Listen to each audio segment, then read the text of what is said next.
ప్రియమైన దేవుని సంగమా, ఈ మధ్యాహ్న కాల సమయంలో దేవుడు మనతో మాట్లాడుతున్న అంశం ఏంటంటే ఉల్లాస వస్త్రం. ఏంటంటే ఇప్పుడు వస్త్రాలన్నీ కూడా ఉల్లాసాన్ని కలిగించు మనకి. నీకు అర్థమవుతుందా? వస్త్రాలన్నీ ఉల్లాసాన్ని కలిగించవు. ఏదైతే మనకు నచ్చి వెలపెట్టి కొనుక్కుని 10 షాపులు తిరిగి ఒక గంట లేట్ అయినా ఇష్టపూర్వకం కొనుక్కుంటామో దాన్ని బట్టి మనం సంతోషిస్తాం. అవునగా చెప్పండి. ఉల్లాస వస్త్రం అనమాట. చెప్పలు కొట్టు సార్, దేవుడు మైపరచండి. వస్తుంది దేవుడు చక్కని ఆరోగ్యాన్ని బలపరిచి మన మధ్య తీసుకొస్తున్నారు. అందరూ ప్రార్థన చేస్తాం. అందరిని బట్టి దేవుడు స్తుతిస్తున్నారు.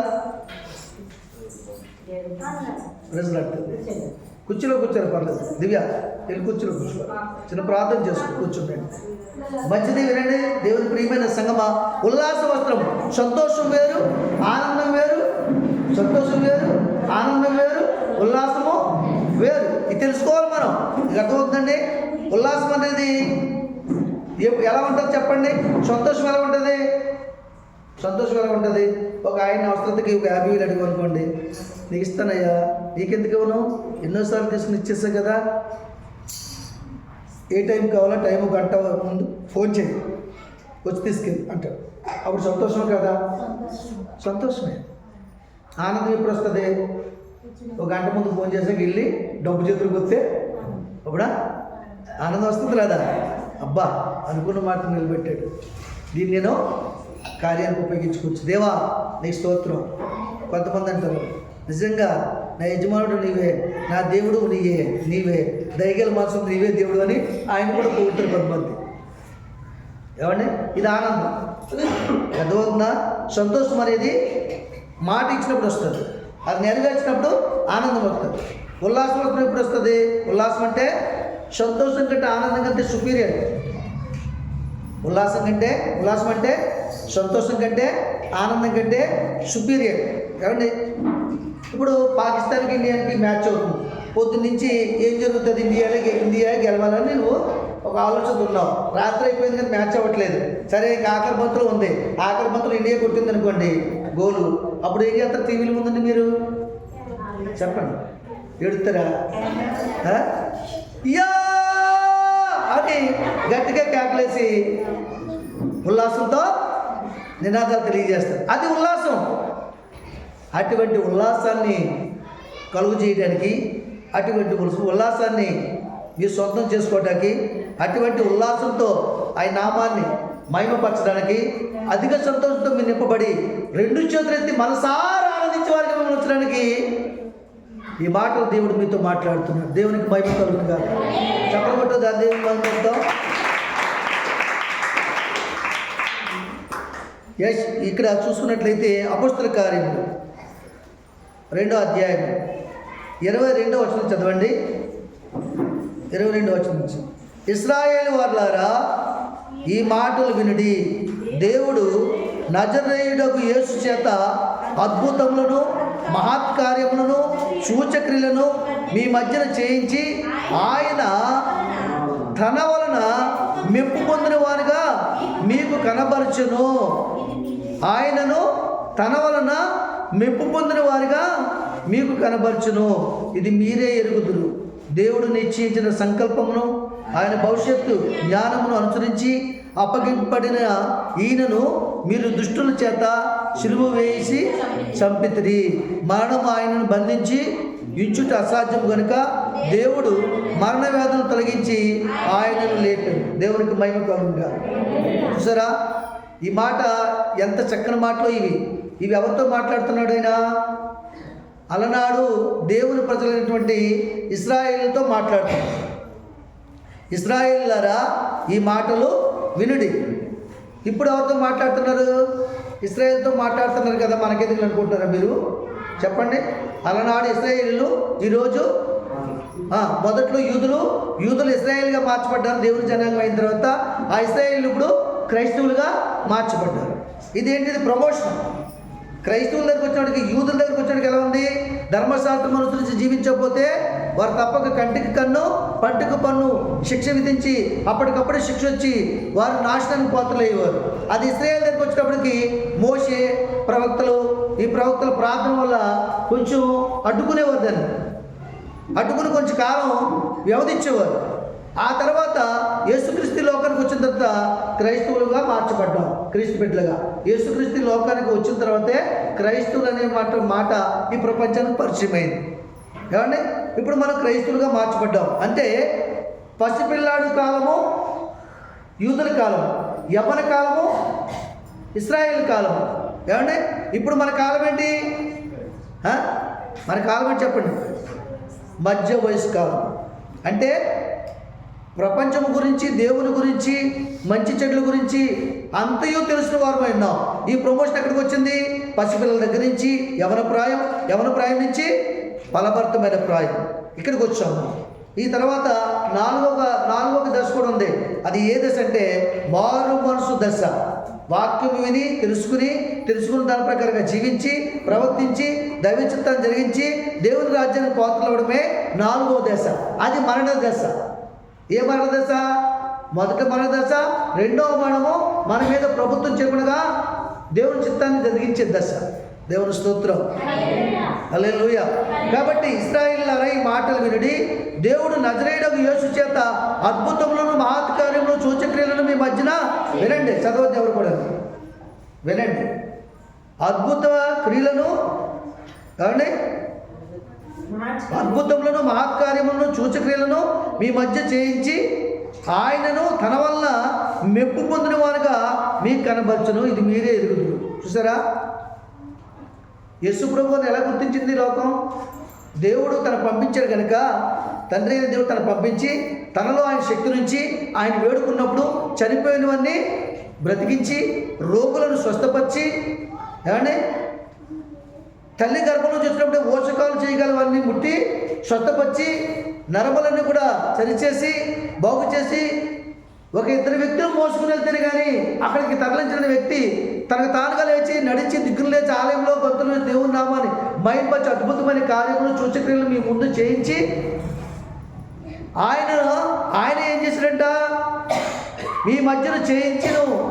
ఇది మీరే ఎరుగుదురు. దేవుడు నిశ్చయించిన సంకల్పం ఆయన భవిష్యత్తు జ్ఞానం అనుసరించి, ఏమండి, అప్పగింపబడిన ఈయనను మీరు దుష్టుల చేత సిలువ వేయించి చంపితిరి. మనం ఆయన్ని బంధించుట అసాధ్యం కనుక దేవుడు మరణవాదం తొలగించి ఆయనను లేపును. దేవునికి మహిమ కలుగును గాక. చూసారా, మన మధ్యన ఇశ్రాయేలు కూడా మధ్యనే, ప్రపంచంలో అనేక మంది మధ్యని అద్భుతములు, సూచక్రియలు దేవుడు చేయబట్టే యేసుక్రీస్తు నిజ దేవుడిగా, లోకరక్షకుడుగా, పాపాన్ని విమోచించేవాడుగా, శాపమును తొలగించేవాడుగా, సమస్తమును చేయగలిగిన సమర్థుడిగా, అంతేకాకుండా మరణాన్ని జయించి తిరిగి లేచిన వాడిగా, మన మీద మరణం ప్రభుత్వం చేయబడగా నిత్య జీవం మన గురించి దాచించిన గొప్ప దేవుడుగా, జీవాధిపతిగా మనకు పరిచయమై నమ్మి ఈ దినాన్ని ఇక్కడ కూర్చుని అయినా మనం మహిమపరుస్తున్నాం. దేవునికి మహిమ కలుగును గాక. ఇదంతా మనకు తెలుసా తెలీదా? పోనీ మీ జీవితాల గురించి మీకు తెలుసా తెలీదా? మీ జీవితాలు చేసిన అద్భుత కార్యం తెలుసా తెలీదా? తెలుసండి. కాబట్టి అన్నీ ఎవరు చేయించారు? మన వల్ల మెప్పు పొందడానికి కాదు, ఆయన వల్ల ఆయన మెప్పు పొందేవానుగా మీకు కనపరచను. ఇది మీరే ఎరుగుదురు. దేవుడు నిశ్చయించిన సంకల్పము ఆయన భవిష్యత్ జ్ఞానం అనుసరించి అప్పగింపబడిన ఈయనను మీరు దుష్టుల చేత సిలువ వేయించి చంపితిరి.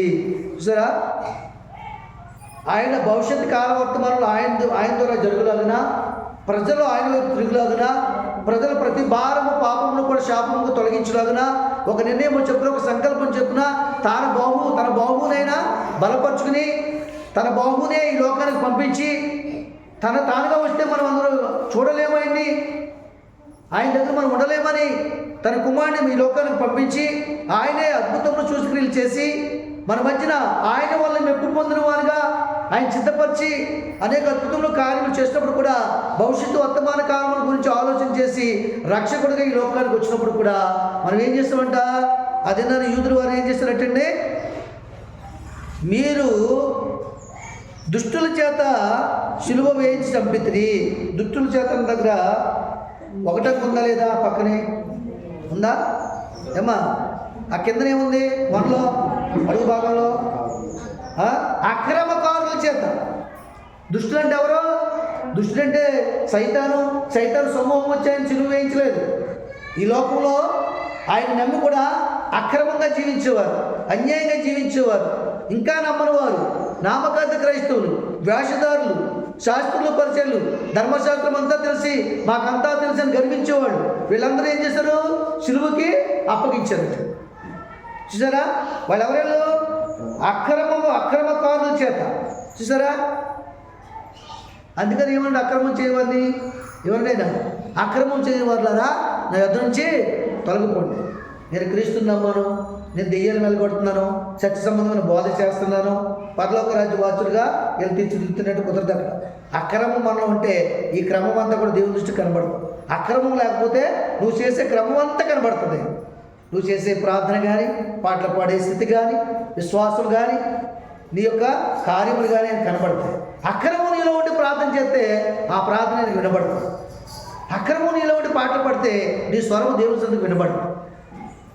అక్రమకారుల చేత ఆయన సిలువ వేయించి బంధించి మరి ఆయన సిలువ వేయడం జరిగింది. చంపిద్దని చెప్తున్నాడు. మరణమాయని బంధించిందిగా అసాధ్యము గనుక దేవుడు మరణ వ్యాధులను తొలగించి ఆయనను లేపి. చూసారా? ఈ మాట ప్రపంచానికి సవాల్ విసురుతున్నాను నేను. ఈ మాట మరణం ఆయన్ని బంధించుట అసాధ్యమైందన్న మాట యేసుక్రీస్తు గురించి తప్ప మరి ఎవరి గురించి అయినా సరే ఈ ప్రపంచంలో ఈ మాట వాళ్ళ గ్రంథాల్లో, వారి పరమాణికుల్లో, వారి గ్రంథాల్లో రాయబడి ఉంటే దాన్ని నేను దోషం అవుతుంది. ఎక్కడా రాయబడలేదు, ఎవరి గురించి రాయబడలేదు, ఆయన కొరకే రాయబడింది. ఎందుకంటే ఆయన నిజముగా లోకరక్షకు వచ్చి పాపశాపం భరించి శిక్ష వహించి మనకు విడుదల ఇచ్చి 3వ దినాన మానవాన్ని ముళ్ళెక్కడ లేచి అందరూ చూస్తుండగానే ఆరోహణం అయిపోయాడు. గోల్గొత్త కొండ చప్పలు కూడా దిగమైపోయాడు. కాబట్టి మానవాన్ని తొలగించి మానవాన్ని బంధించుట అసాధ్యం కనుక దేవుడు ఆయన లేపాడు. ఏ దేవుడు లేపాడు చెప్పండి? ఏ దేవుడైతే తండ్రిగా ఉండి లోకానికి పంపించాడో, ఆయన బాబుగా పంపించాడో, ఆయన కుమారుగా పంపించాడో ఆ దేవుడే ఆయనను లేపాడు. తండ్రి అయిన దేవుడు ఏమండి? కాబట్టి దేవుని సన్నిధానంలో ఆయన చెప్తున్నాడు, ఒక వ్యక్తి ఆత్మీయ జీవితంలో తను అప్పగించుకున్నట్లయితే అట్టి వారిని ఆపు చేయుట, ఆర్పుట అసాధ్యం. కానీ నీకు నువ్వు అప్పగించుకోలేదనుకో నిన్ను చిన్నపిల్లలు కూడా అడ్డగిస్తాడు నీ భక్తిని. నీకు అర్థమవుతుందండి? కాబట్టి దేవుని సందులో ఆయన చెప్తాడు కదా, మరి వాళ్ళు ఏం చేసినట్ట? సిలువ వేయించరు కానీ మానవాయిని బంధించుట అసాధ్యం కనుక దేవుడు మరణ వేదన తొలగించి ఆయనను లేపింది. ఆయనను గూర్చి దావీదు సాక్షి చెప్తున్నాడు. ఇప్పుడు మనకి ఎవరిని గురించి ఏమ్మా? ఎవరి గురించి? మళ్ళీ దేవుడు కూర్చోడు. దేవుడికి క్రీస్తున్న తేడా తెలుసుకోవాలి. దేవుడు అంటే తండ్రి అయిన దేవుడు. ఆయన ఈ లోకాన్ని పంపించాడు. ఆయన మరణం భరించడానికి పాపశాపం శక్తిని ఇచ్చాడు. తర్వాత మరణాన్ని ఏం చేశాడు? మరణ వేదన తొలగించి దేవుడు ఆయన్ని లేపాడు. ఆయన దేవుడు. ఎవరి గురించి సాక్షి చెప్పింది? ఈయన దావీదు యేసుక్రీస్తు గురించి సాక్షి చెప్తాడు. మీకు అర్థమవుతుందా?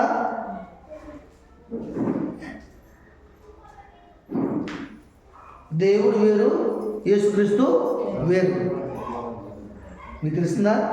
దేవుడు వేరు, యేసుక్రీస్తు దేవుడు వేరు. దేవుడు అంటే సర్వ ప్రపంచాన్ని కలగజేసిన వాడు.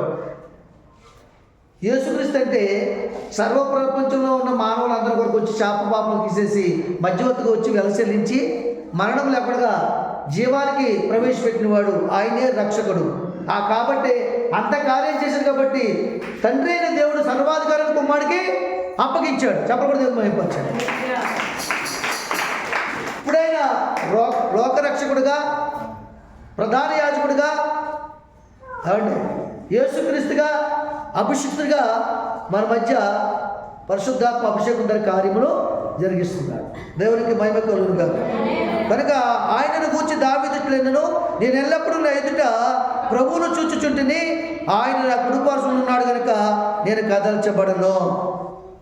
ఈ మాట మీకు అర్థమవుతుందా? దావీదు ఏం చేస్తున్నాడంట? ఎల్లప్పుడూ ఆయన చూస్తున్నాడట. ఎవరు చూడలేదైనా? తనకిచ్చినటువంటి పదవిని, రాజ్య పదవిని, నగరంలో ఉన్నటువంటి ధనాన్ని, ఐశ్వర్యాన్ని, బంగ్లాల్ని, రథాలని చూడట్లేదు, సైన్యాన్ని చూడట్లేదు. ఎవరిని చూస్తున్నాడు? యుద్ధానికి వెళ్ళాలంటే దేవుడిని చూస్తున్నాడు. ఏదైనా ప్రజలకు అవసరం ఉందని దేవుడు చూస్తున్నాడు. చేతులెత్తి ప్రార్థన చేస్తున్నాడు. మనుషుల వైపు ఎవరి వైపు చూడలేదు. నువ్వెవరి వైపు చూస్తున్నావు? ఈరోజు నువ్వు ఒకసారి మననం చేసుకున్నావు. కొంతమంది ఇలా అంటున్నానని ఏమనుకోవద్దు, మీరు ఉన్నారని అంటలేదు నేను, ప్రపంచంలో అలా ఉన్నారు. ఒక పాట పాడేటప్పుడు కూడా దేవుని గురించి ఆత్మ సంబంధంగా మానేసి శరీర సంబంధంగా ఆలోచించే వాళ్ళు ఉన్నారు. ఒక విషయాన్ని మీకు చెప్తాను వినండి. నీవు తప్ప నాకు ఇళ్ళలో ఎవరున్నారయ్యా. ఆ చరణం దేవుని ప్రేమించేవారు దేవునికి అర్పిస్తారు శరణాన్ని.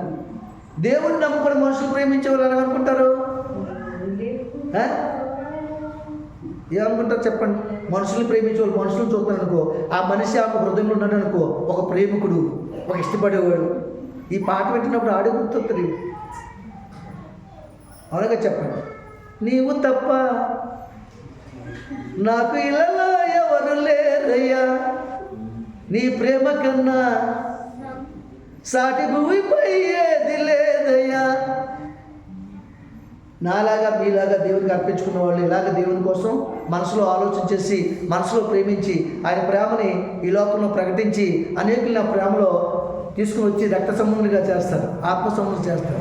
కానీ లోకాన్ని శరీరాన్ని ప్రేమించేవారు లోకం తప్ప ఇంకా వాళ్ళ హృదయం ఏదో ఉండదు. మనిషిని ప్రేమించేవారు వారి హృదయంలో వాక్యం నిలుచుండదు. ఇలాగ అర్థం చేసుకుంటారు. నువ్వంటూ లేకుంటే నీ బ్రతుకలేనయ్యా. అందుకే కాదు చాలామంది చచ్చిపోతున్నారు. మీకు అర్థమవుతుందా? ప్రేమించుకున్న వాళ్ళు ఏం చేస్తారు? ఆడు దొరకకపోతే, ఆడితో పెళ్ళి అవ్వకపోతే చచ్చిపోతున్నారు లేదా? గోదావరిలో పడి ఊరు వేసుకుని ఎలకల మందు తినేసి, ఎలకలు తినవలసింది ఏళ్ళు తిన్నాం ఏమండి, పురుగులు కొట్టి మందు తెచ్చుకుని, పురుగులు తాగవలసింది తినవలసింది ఏళ్ళు తాగి చచ్చిపోతున్నారు లేదా? ఎందుకని? ఆ నిర్ణయంలో ఉన్నారు వాళ్ళు.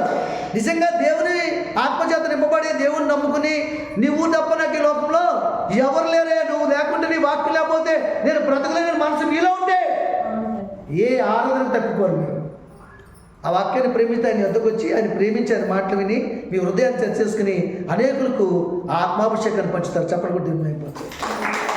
ఇలా ఉన్నారు లోకంలో, ఇలా ఉన్నారు. ఎవడు దేన్ని ప్రేమిస్తాడో దాన్నే ప్రేమిస్తాడు తప్ప మరొక దాన్ని వాళ్ళ మనసులోకి తీసుకోలేరు. కాబట్టి ఎవడు ఏ రేవు కోరుకుంటే ఆ రేవు దేవుడు చేరుస్తాడు.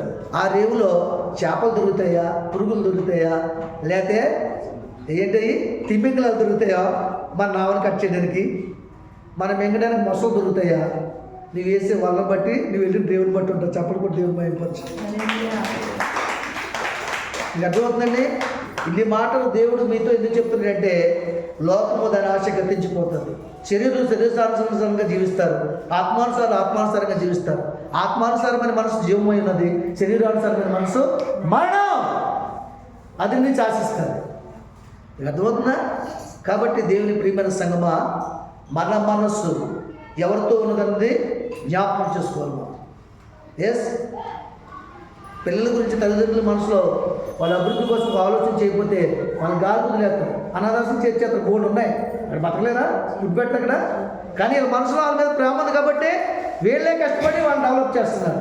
వీళ్ళ సౌఖ్యాన్ని, సుఖాన్ని, తిండిని, బట్టల్ని, వీళ్ళు చిరిగిపోయిన బట్టలు, మాసిన బట్టలు వేసిన వాళ్ళకి ఇస్త్రీ బట్టలు ఇస్తున్నారు, కొత్త బట్టలు ఇస్తున్నారు. ఎందుకు? ప్రేమ. ఆ ప్రేమను ఎవరు కలిగించారు? దేవుడు. నీ కుటుంబం ఈ రీతిగా ఉండాలి, నీ ఫ్యామిలీ ఈ రీతిగా ఉండాలి, నీ బిడ్డలు ఈ రీతిగా ఉండాలి, మీరు గొప్పవారుగా ఉండాలి అని దేవుడు మనకి ఎప్పటికప్పుడు జ్ఞాపకం చేస్తుంటాడు, గొప్ప చేస్తుంటాడు. దేవునికి మహిమ కలుగుతాడు. ఆయన చెప్తున్నాడు, నేను ఆయనను గూర్చి దావీదు, నేను ఎల్లప్పుడూ నా ఎదుట నా ప్రభువుని చూస్తుంటుంది. ఎవరు చూడాలి? నువ్వు ఎక్కడికి వెళ్ళా, ఏ ఫంక్షన్కి వెళ్ళా, ఏ మీటింగ్కి వెళ్ళా దేవుడే కనపడాలి నీకు, ఇంకెవరు కనపడకూడదు. దెయ్యం కనపడ్డది అనుకోండి, ఏం చేయాలి చెప్పండి? దెయ్యం కనపడితే ఏం చేద్దాం? నేను పాడు చేస్తాను, ముందు నిన్ను భయపడతాను, ఆ భయాన్ని బట్టి వ్యాధిని కలగ చేస్తాను, నీలో పడతాను, నీ డబ్బంతా లాక్కెళ్ళి ఏదో రోగం వల్ల కలిగించేది దెయ్యము, రోగాలు తీసేసేది దేవుడు. చెప్పడం కూడా దేవుడు భయపరచు. తీసేయడంటే మామూలుగా డాక్టర్లా కాదు, శాశ్వతంగా తీసేద్దంటే నీ విశ్వాసం గొప్పదైతే మరలా ఇంకెప్పుడు రోగం అనేది రాదు, మరలా సమస్య అనేది రాదు. దేవునికి మహిమ కలుగును కాదు. హల్లెలూయా. నా జీవితంలో కూడా జరిగేలాంటివి. ఒకరోజు గుడ్ ఫ్రైడేకి ఆరాధనకు వస్తుంటే నడుము నొప్పి బయలుదేరిపోయింది విపరీతంగా. బస్సులో కూర్చోలేకపోయాడు. ఆయనను రావడానికి ఇష్టపడ్డాను. ఆ బాధతో వచ్చాడు. ఈ పక్కనున్న గృహంలోనే రామకృష్ణ ఇంట్లో ఆరోగ్యం మీద అప్పుడు ఆరాధన. అప్పుడు ఇంకా మందిరం లేదు మనకి. అక్కడ పెట్టాడు. 7 మాటలు పూర్తయ్యేటికి సాయంత్రం 5:30 అయింది. 5:30కి తర్వాత ఇంకా నొప్పి నాకు లేదు. చెప్పడం దీన్ని మైంపచ్చు. ఎప్పటి వరకు మాత్రమే నడుపుకు రాలేదు. 27 ఏళ్ళ పరిచయం ప్రారంభించి దేవుడు చేస్తే అలా చేస్తాడు. వైద్యులు చేస్తే ఇది కాకపోతే ఇంకోటి అది ఇంకోసారి వస్తుంది. కాబట్టి దేవుడి మీద ఆధారపడాలి మనం. ఆయన చెప్తున్నాడు కదా, దావీదులో చెప్తున్నాడు, ఆయన నేను ఎల్లప్పుడూ నా ప్రభువు నా ఎదుట ఉండుట నేను చూచుచుంటిని, ఆయన నా కుడిపార్శ్వం ఉన్నాడు కనుక నేను కదల్చబడను. చూసారా, ఆయన కుడిపార్శ్వం ఎవరున్నారట? ఎవరున్నారు? దేవుడు ఉన్నాడు. కాబట్టి నేను కదల్చబడను. ఈ లోకం నన్ను కదిలించలేదు. లోకనాథు నేను అపవాదం కూడా కదిలించలేదు. ఎందుకంటే స్థిరమైన క్రీస్తు అనే బండ మీద నా విశ్వాసాన్ని కట్టుకున్నాను. నా గృహాన్ని కట్టుకున్నాను. నిబంధన చేసుకున్నాను. కన్నీరుతో ఇంట్లో ఉన్న పరుగులు తేలినందుకు కన్నీరు కాచారు. మంచం మీద ఉన్న పరుగు తేలంటే ఎక్కడికి రావాలి? కన్నీరు కిటికీల వరకు రావాలి. అప్పుడు పరుగు తేలుతుంది. అవునగా చెప్పండి. అంతే. ఎంత కన్నీరు కాచాడో ఒకసారి ఆలోచించండి. మీరు అనుకోవచ్చు, ఇంత కన్నీరు రావడం జరుగుతుందా అని మీరు అనుకోవచ్చు. జరుగుద్ది. ఎలా చెప్పమంటారా? అట్టి మనసు నీకు ఉంటే ఆ కన్నీరు కూడా దేవుడే ఇచ్చి, నీలో రక్తం లేకపోతే రక్తం కూడా దేవుడే ఇచ్చి, నీలో ప్రాణం సమస్య పోతే ఆ ప్రాణాన్ని కూడా దేవుడు బలపరిచి ఆయన మహిమార్థమై ఆ కార్యం జరిగించేవాడు ఆయనే ఉన్నాడు. కానీ నీకు విశ్వాసం విరిగిన మనసు, ప్రార్థన చేసే మనసు, కన్నీటితో పశ్చాత్తాపడే మనసును కలిగి ఉంటే దేవుడి కార్యము జరిగించుకుంటాడు. దేవునికి మహిమ కలుగును గాక. హల్లెలూయా. కనుక దేవుని సన్నిధానంలో మరి ఈ ప్రపంచంలో ఉన్నదందరి రక్తం కూడా ఆయన రక్తమే. అవునగా చెప్పండి. ఆయన మనుషులే, ఆయన కుమారులే. ఏమండి, ఈ ప్రపంచంలో ఉన్న వాళ్ళందరి రక్తం ఆయన తినేప్పుడు మరిది ఎన్ని నదులు అవుతుంది. ఏమండి, కాబట్టి ఆయన చెప్తుంది కదా, ఏం చెప్తున్నాయినా, దేవుడు నా కుడిపార్శ్వం ఉన్నాడు కనుక నేను కదల్చబడను, నా హృదయమో ఉల్లసించును, నా నాలుక ఆనందించును. అదండి అదవుతుందా? దేవుడు మన పక్షంగా ఉంటే మన కుడిపార్శ్వం ఉన్నాడు. ఆయన మన పక్కనే ఉన్నాడు. నేను ఆపదలు చిక్కుకుంటానా ఆయన నేను తప్పిస్తాడు. ఇదిగో అనాథంతో బాధపడుతున్నానా ఆయన చేతులు ముట్టి స్వస్థపరుస్తాడు.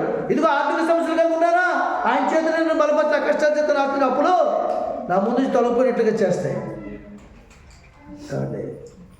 ఇదిగో నేను నిస్సహాయంగా ఈ కార్యం చేయలేనా ఆయన చేతులను మనం బలపరుస్తాయి.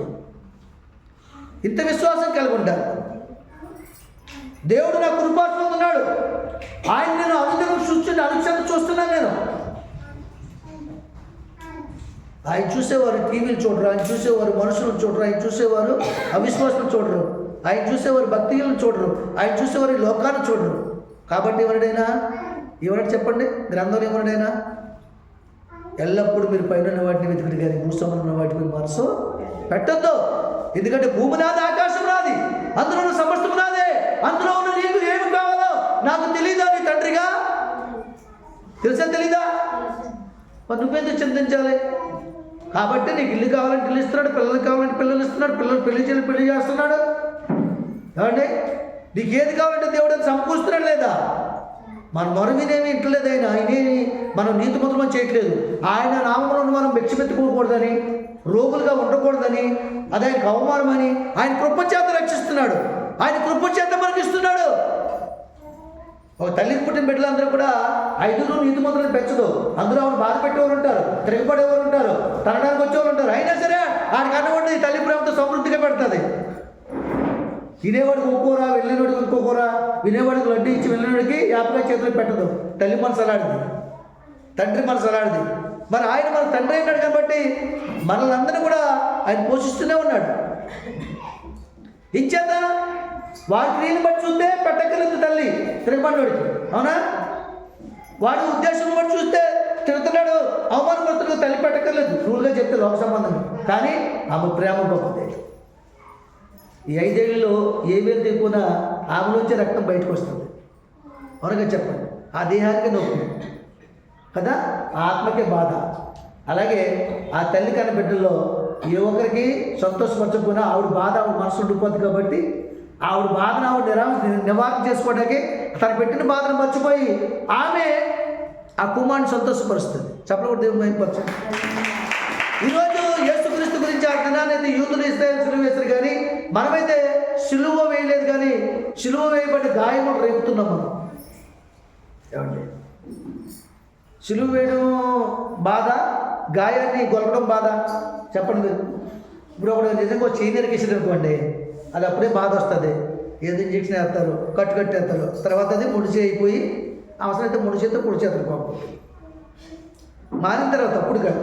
ఏమండి, కానీ దానికి ఏ కట్టక ముందు తెగిపోయిన దాని మీద ఇంకో పుల్లట్టుకెళ్ళి ఎదురు పుల్లట్టుకెళ్ళి పొడుస్తున్నప్పుడు పుండులో తెగిపోయినప్పుడు బాధ కంటే ఈ బాధ ఇంకెప్పుడైనా కలిగిందంటే బాధ. ఒకసారి పుండు మీద పుల్ల పొడిచిపోతుంటుంది, ఎప్పుడు సేర్లు వెళ్తున్నప్పుడు దుబ్బులు. నాకున్నది ఆ అనుభవం. కాబట్టి ఎంత బాధో తెలుసా, అక్కడే కూర్చుని పోతాం. అర్థమవుతుందా? కాబట్టి గాయం రేపడమే గొప్ప బాధ. ఇశ్రాయేలు యూదులు పెట్టిన బాధ కంటే నువ్వు మోహము చూపు చూడటమే అన్యాయం, అక్రమం, వ్యభిచారం అని దేవుడు చెప్తే మనం మోహం చూపులేంటి, అన్ని చూపులు చూసేసి ఆడు మనం చూసినట్టుగా చేసి తయారైపోయి వాళ్ళతో మనం ఏకీభవించేసి పాపం చేస్తే గాయం రేపడం కదా. నేను ఎవరిని ఉద్దేశించి మాట్లాడలేదు. గాయము రేపున, దైవజనుడిని బాధ పెట్టిన, వాక్యానికి విరోధంగా జీవించిన, పరిశుద్ధాత్మ దూషించిన వీడు మా ఉద్దేశం తెలిసే మాట్లాడుతున్నాడు తప్ప నీకేమీ కాదని మీరు అనుకున్నా అట్టివారు గాయపరిచినట్లు లెక్క. అట్టివారిని తప్పక మొత్తుతుంది దేవుడు. కానీ ఒక సమయం అంటూ ఉంటుంది. ఎలా మొత్తుతాడు అనుకుంటున్నావు నువ్వు? ఇప్పుడు నీ కన్నులోను నీ సొంత పిల్లోడే నీ పైట చెంగు పెట్టుకోవడం మానేసి వాడు చెయ్యి రూట్ తప్పి కంట్లో పొడిచాడు అనుకోండి, అప్పుడు ఏం చేస్తా తల్లి? పాలు తాగుతూ కంట్లో పడుతున్నారా అని ఒకటి ఎత్తదేనా?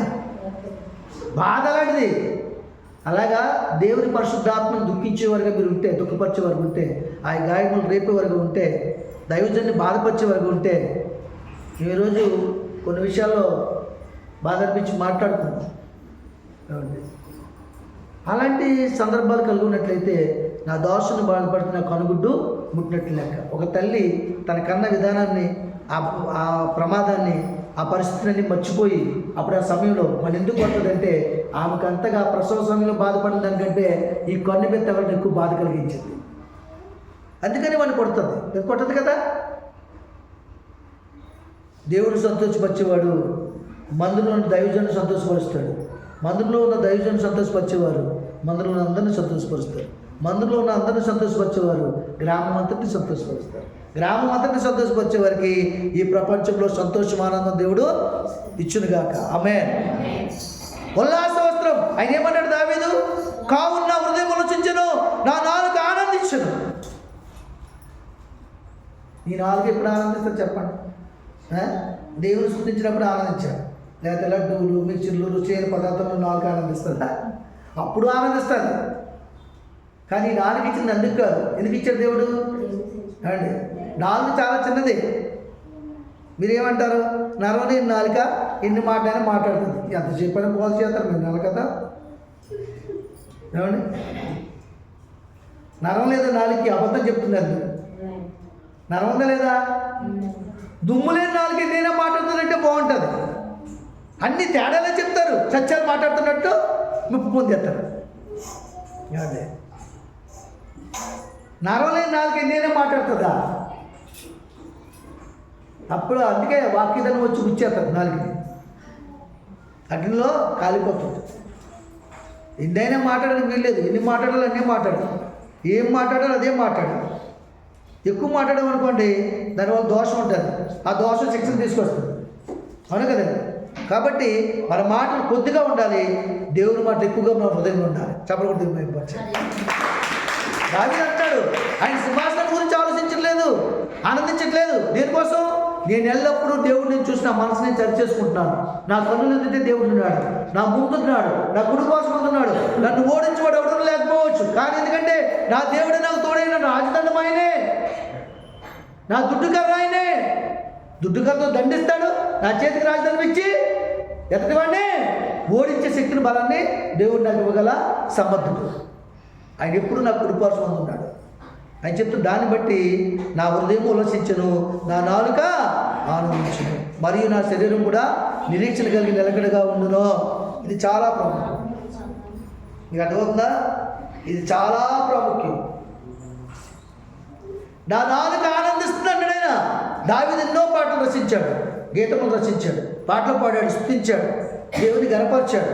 అలా గణపరిచి నాట్యమాటి నృత్యం చేసి దేవుని మహిమపరుస్తుంటే బుద్ధిహీనురాలు, భక్తిహీనురాలు, అభిషేకం రాజకుమార్తె మీకాలు ఏం చేస్తుంది? హేళన చేస్తుంది. హీనంగా చూసుకుంటుంది హృదయంలో. తాగినలో డ్యాన్స్ చేస్తున్నాడు, బట్టల కారణం డ్యాన్స్ చేస్తున్నాడు, అలాగే నిందించింది ఆయన. కానీ దేవుని మహిమపరుస్తున్న మనసు ఎందుకు రాలేదు దేవుడికి? ఆవిడ లోకాన్ని ప్రేమిస్తుంది, శరీరాన్ని ప్రేమిస్తుంది, దానికి ప్రధాన స్థానం ఇస్తుంది. కాబట్టి అక్కడ అవమానంగా కనబడింది. దేవునికి మహిమ కలుగును గాక. హల్లెలూయా. కనుక నా హృదయం ఉలసించిన నా నాలుక ఆనందించును, మరియు నా శరీరం కూడా నిరీక్షణగా నిలకడగా ఉండును. ఇది చాలా ప్రాముఖ్యమైనది. హృదయంలో దేవుని తీర్మానం ఉన్నప్పుడు, మనసులో నిబంధన చేసుకున్నప్పుడు, జీవితంలో ఇలాగ జీవించాలని ఒక నిర్ణయానికి వచ్చినప్పుడు, మొట్టమొదటిగా నీ నోటి మాట మనుషులను ఆనందింపచేయదు, దేవుణ్ణి ఆనందింపచేస్తుంది. ఎస్, ఆ మాట విన్న వారందరూ విశ్వాసంలో బలపడతారు. నీ నాలుగుతో దేవుని నామాన్ని స్తుతిస్తావు, ఆరాధన చేస్తావు, మహిమపరుస్తావు. నీ నాలుగు ఆనందించినప్పుడు నీ నాలుగులో వచ్చే మాటలు బట్టి హృదయం కూడా ఆనందిస్తుంది. ఆనందించదా? ఒక మంచి మాట పలుకోమనుకోండి, ఆ మాటలు బట్టి మనం ఆనందించమా? ఎలా ఆనందిస్తామంటే, మనం పలికింది మనకే వినబడితే ఆనందించడం, మనం పలికింది అనేకులు వినబడి వాళ్ళు సంతోషించి తిరిగి మనకి రిప్లై ఇస్తారు. మీరు మాట్లాడిన మాటలు ఎంత అద్భుతంగా ఉన్నాయో తెలుసా? మా అందరినీ ప్రేరేపించాయి, మా అందరిలో ఒక ఆలోచన కలుగజేసే, ఈ విధంగా ఉండకూడదని ఒక ఆలోచనకు వచ్చాం మేము. మమ్మల్ని పురుకొల్పై మీరు చెప్పినట్టు ఎవరు చెప్పలేదు. మా దైవజనుడు నన్ను గద్దించడం ఎవరు గద్దించలేదు. సమరస్త్రీ అనలేదా? ఏమందాము? నాలో ఉన్న పాపంలో తెలియజేసిన వాడు ఈయనే, నజరేయుడైన యేసు. 5 భర్తల సంగతి ఆమెకిని, ఆయన తప్ప ఎవరికి తెలియదు. చాలా గొప్పగా మరి గోప్యంగా వ్యవహరిస్తుంది. కానీ 5 మనుషులు పురుషులు ఆమె మనసులో ఉన్నారు. ఆమె మనసు ఎరిగిన యేసయ్య, మది చూసిన యేసయ్య. నువ్వేం చేస్తున్నావు నీకు తెలుసా? నీకు 5 భర్తలు. ఈ సమరయ గ్రామానికి ఒక్కరైనా తెలుసు, కానీ నీకు 5 భర్తలు ఉన్నారా లేదా అని అడిగాడు. ఎవరున్నారు? రా, మా ఊరు ఎప్పుడు వచ్చావు? సమరయ ఊరు తెలుసా నీకు అసలు? రా, మా వీధిలోకి రా, ఎవరున్నారో చూపించు. ఎవరాళ్ళు చూపించు, లేకపోతే సిలువ వేస్తా నేనున్నా. కాబట్టి ఆత్మలో పరిశీలన చేసుకుంది. 5 స్థానం ఉందని చెప్పింది, ఒప్పుకుని ఏం చేసింది? దూషించలేదు.